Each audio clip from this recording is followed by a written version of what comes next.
this is looked at as weak when us as men speak out, or it's looked at as weak when us as men cry.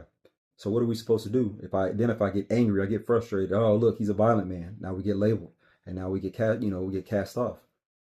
What are we supposed to do? Be perfect? Be Jesus? We try, but what are we supposed to do?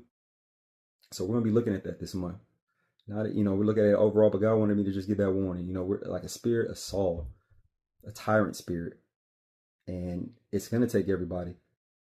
What happens if I flip a table? Jesus, yeah, he flipped the table, and we don't talk about that.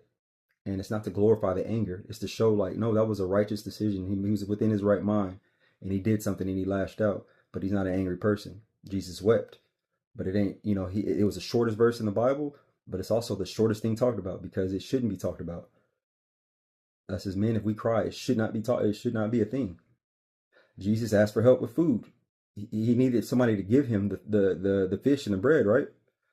So us as men, if we ever like, hey, I need some help, I get some, it should not be talked about. But that's what we do. So we'll be looking at that. That's what God just gave me. I'm just giving